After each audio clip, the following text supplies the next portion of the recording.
If you've ever played a video game, then you know that the world you're inhabiting is not real.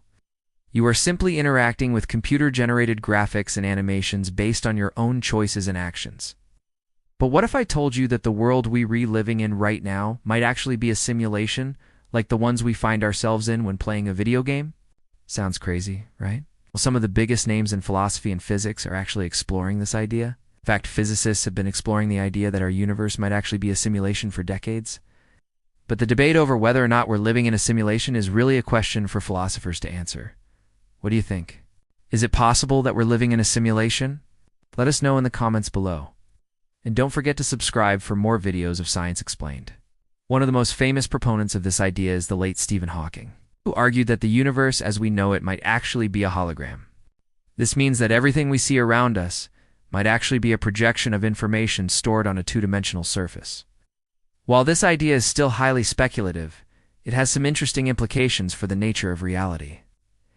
If our universe is really just a hologram, then this would suggest that we might actually be living in a computer-generated world.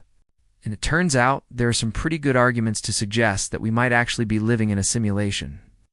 One of the most compelling arguments for the simulation hypothesis comes from the work of Nick Bostrom, an Australian philosopher.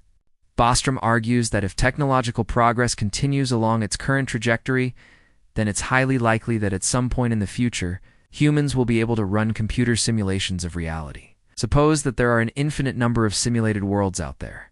If this is the case, then it's likely that there would be at least one simulation that was perfect.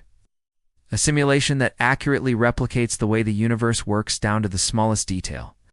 And if we happen to find ourselves living in a world that is simulated down to the smallest detail, then this would mean that we're actually living in a simulation.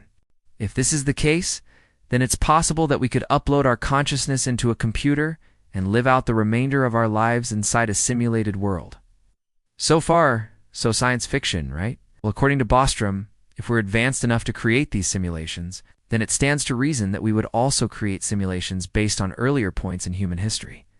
In other words, we might simulate the world as it was in the past, or even in the present.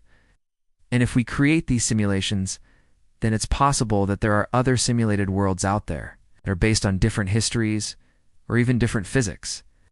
Okay, but how does this relate to the idea that we might be living in a simulation? Here's where things get interesting.